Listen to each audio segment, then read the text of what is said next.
If you're moving to France or anywhere abroad like I am, you're probably pretty excited to leave American tipping culture behind. Though maybe you don't know about it yet. But have you ever wondered why American tips seem mandatory, while in France, for example, the price on the menu is exactly what you pay? The shocking truth is that America's $2.13 an hour sub-minimum wage for hospitality workers isn't an accident. It was built on purpose to exploit newly freed slaves after the Civil War. Today, I'm going to break down the racist history of tipping culture in the United States, how France is built on a completely different system now, based on living wages, and what this means for your new life abroad. So let's dive in. Hi, I'm Kristen, and my husband and I are decluttering our house, repairing things that need repairing, and getting it ready to put up for sale because we want to move to France. Today, rather than doing a deep dive into a place in France, I'm instead diving into one of the big cultural differences between the United States and France. For that, I'm going to go into a deep dive into US tipping culture, its racist beginnings, and why it's still around today. Now, tipping didn't begin in the United States. Medieval European feudal lords were always tipping the people who had to be servile to them, if they gave exemplary service. This type of behavior, the upper classes tipping the lower classes, it was a way of life and a way to subjugate people and make them suck up to you, let's face it. This culture was gradually eliminated in Europe, as feudalism was gradually eliminated in Europe. It was eventually replaced, through revolutions primarily, with paying the working class a living wage, a fair wage for services rendered. When we traveled to France, my husband and I, we'd already learned some of this from watching people who traveled to places in Europe and how they talked about it. It was still really a big surprise when we had our first meal in France, though, when our server brought the check. There was no tax added, there was no service fee, there was no gratuity line, no tip line. And I was like, wait, what? So you mean the actual price I saw on the menu is the actual price we pay? So €32 for a meal for two of us wasn't just the baseline? No, it was the total. My server that time, who also happened to be the owner of this very small corner cafe, she laughed and said, yep, that's it. It was a very liberating realization that we could keep track of our expenditures by paying the exact number on the menu and walking away. Now, of course, we always carried a few euro with us wherever we went because they really do appreciate, if they've given exemplary service, a euro or two on the table, just as a thank you. But it wasn't required. Contrast that with the underlying philosophy here in the US. In the US, table turnover is the norm. That's the model that rules. We're talking restaurants here because there are other hospitality jobs too. We'll get into that a little bit too. Servers are incentivized by tips to rapidly flip their tables. Get people seated, get people fed, get people out, get new people seated. When you sit down at a restaurant, the invisible clock starts ticking. The server introduces themselves immediately. They get you your water. They keep refilling it as they can. Sometimes you'll get the appetizer and they'll bring your main out before you've even tasted the salad. And usually they'll drop the check even before you finish eating. They aren't trying to be rude. I mean, some might be because they've had a bad day, but this is just the typical way they do things. They are trapped in a system where they have to turn the table to survive. They are literally reliant on tips from customers, from as many groups of customers as they can get in one service, just so they can make it. The table you're seated at is not yours, it's theirs. They call that their top, and they need to keep it moving because your 20 to 25% tip isn't going to pay the bills. Contrast this with France. In France, the table is yours for the duration. If you want to sit there all afternoon through the lunch hour until they close, of course, you can. The French view a meal as a fundamental right to leisurely eat. Leisurely. That table becomes your real estate for the afternoon. Now, remembering what I've said before, you're still kind of entering their home. when you enter a business in France. But they expect you to sit there and enjoy it for as long as you want. Nobody is going to bring you the paycheck until you ask for it. And don't do this. Don't say garçon. You just, get their attention and maybe write a little squiggle like that's the universal symbol for "can I have the check, please?" Or just fine them. Bringing the bill unprompted to your table is considered extremely rude in French culture because it implies that they're rushing you out. So here's the gist. In America, time is money. In France, time is life. Before we get into more modern stuff, I'm going to take you on that deep dive into the US tipping culture and its very racist roots. So before the 1850s, note that that's before the Civil War took place, the American Civil War took place, there was a big European travel boom. A lot of wealthy Americans began to travel to Europe. And they saw how the wealthy were treated and how the tipping culture helped them to feel like they were better than those people who were serving them. Wealthy Americans wanted to tip. They were desperate to buy that feudal feeling of superiority over an underclass. Prior to that and after that, there were very intense and fiery anti-tipping organizations. The US public not only fiercely resisted this practice, they considered it a threat to democracy. They left Europe to escape feudalism. So before it was racialized, tipping was despised at large by the American public. They considered it an aristocratic disease.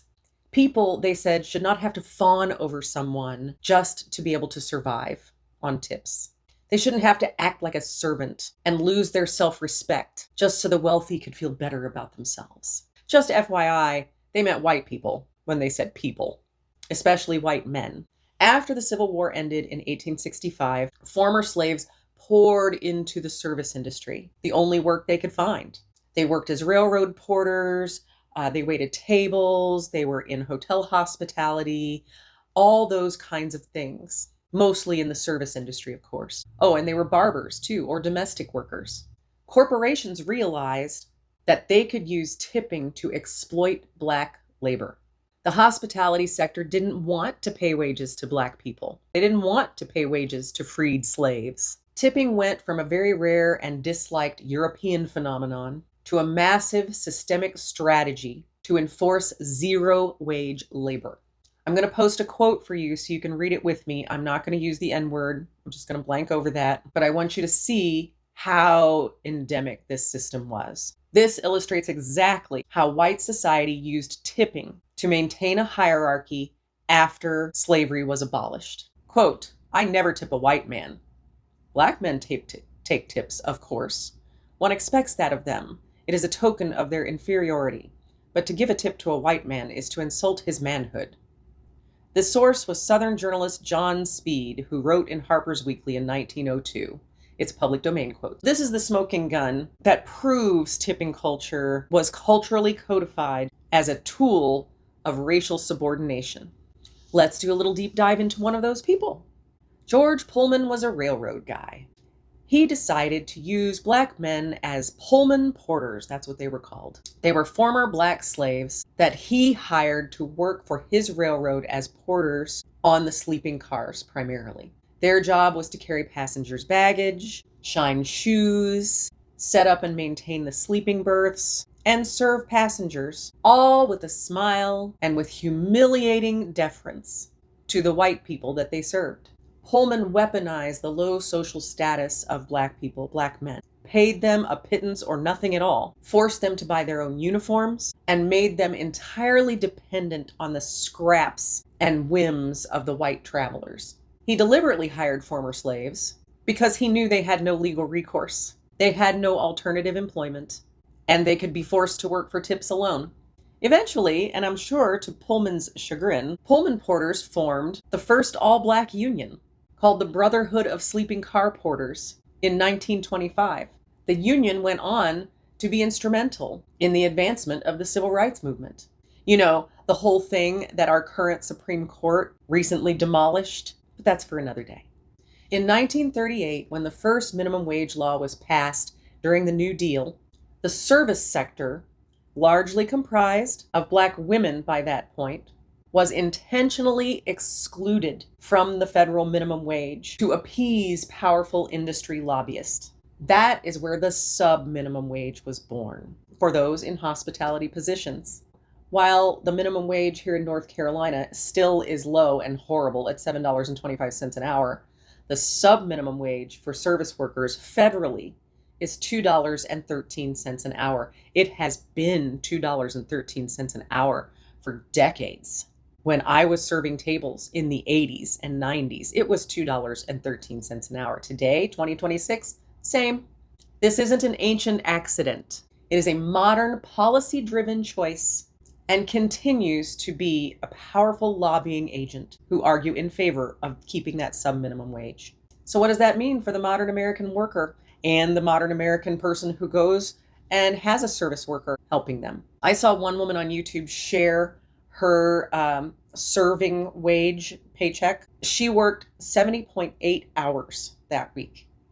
Her paycheck, total gross wage, was $150.81. That alone is crazy. However, after Social Security and Medicare were taken out, her total take-home paycheck was $9.28 for 70.8 hours of work. Now one can imagine how many or how few people tipped her and how she relies on those tips to survive, because she's not going to get very far with $9.28. Many servers report getting absolute zero on their wages thanks to the contributions they have to make to Social Security and Medicare taxes. So just like post-slavery, these people now in 2026 are living entirely off of tips. Moreover, women, Black women especially, are still receiving fewer tips than their white or male counterparts because there's still that systemic racial bias, let's face it. So all of the people out there trying to say that racism is gone in the US or it's not systemic in the US, you need to take note. And all of this, our whole tipping culture, is because of legislative betrayal of Black people. Because lobbying groups like the National Restaurant Association carved out exemptions for service workers. So $2.13 an hour isn't a relic. It's still here today. Now that I've shown you a little bit of the ugly, awful history of tipping culture in the US, let's look at the French contrast. When you see a price on a French menu, tax and service are already included by law. This is called service compris. Now, you may go to a touristed place and see a tip line when they bring you the check, or they might ask you if you want to leave a tip, but that's capitalizing on the tourist industry because many tourists are ignorant of the fact that the tip is already included in the check. Since the revolution, the French labor philosophy considers restaurant workers and other service industry personnel professionals. They consider serving tables a professional career. This is not an entry-level gig. It's not for teenagers. Servers receive a guaranteed living wage. Now, many would argue that that living wage is too low now, and I understand that. They receive paid vacation, they receive health care, and they receive a pension when they retire. The French had that sort of labor revolution. France chose a path of strict labor protections, guaranteeing that French minimum wage. Our service workers today do not, under almost any circumstances, do not get health care attached to their job. They have to pay for it outside of it. Most don't. Most do not have health insurance because they can't afford it. It's health insurance or rent.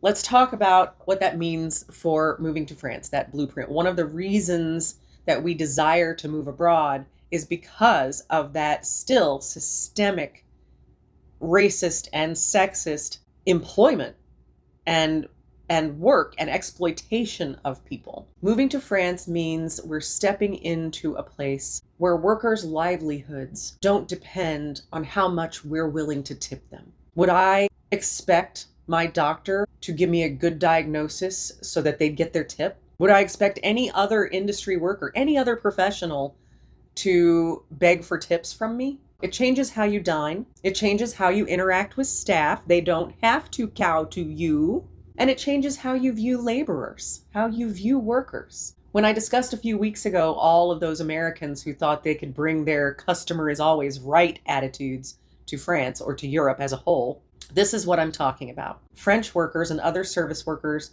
in Europe are not yours to threaten with no tips. They are professional employees and they should be treated as such. So moving to France requires you to adjust your mindset. Honestly, even if you're staying in the US, please remember this history next time you walk into a restaurant and think about not tipping someone. Or you can join the fight for the rights of service industry workers to get a decent living wage. Expats are often going to misinterpret a French server's lack of constant attention, their lack of hovering, as bad service, when it's not. It's respectful service. In France, a server leaving you alone is a sign of respect for your privacy and for your meal. You have to actively catch someone's eye and say, s'il vous plaît, to get the check. And please try to do that here in the US too. Be respectful of the people who are serving you. They're doing their best. And if someone's a crankpot, maybe instead of being a jerk to them or saying, I'm not going to give you a tip, say, have you had a bad day? That said, do remember if you received exceptional service from a French server or a baggage carrier at a hotel, you can leave a small tip. It's called a pourboire, which means really for a drink. Leave them enough to get themselves a little drink. For example, leave the change for a coffee or a €1 to €2 per person on the table if you've had a really nice dinner. Leaving a 20% tip in France can actually be a little offensive sometimes, or it could be confusing to servers because it kind of disrupts the flow that they're a professional. It changes the power dynamic. So moving to France or Europe or anywhere else abroad isn't just about changing geographic locations. It's about participating in a society with entirely different values around labor and around human dignity. Sadly, that is still missing in our labor industry here in the US. And even now, as corporations continue to use old racist methods, yes, I'm saying it, to keep from paying their employees a living wage. They have no excuses anymore. The statistics are out there. Those states and restaurants who now pay a living wage, the restaurant industry is booming. Whereas the people who are still saying, well, those restaurants couldn't afford to survive without tips, without paying their employees low wages, they wouldn't survive, those little mom and pop places. It's been proven to be BS. Anyway, if you want to learn more about navigating your move abroad, especially to France, which is where we're going, please hit that subscribe button, drop a comment below about your thoughts about tipping culture or other labor practices. Hit the like button, helps me in the algorithm, and I'll see you in the next video. Au revoir.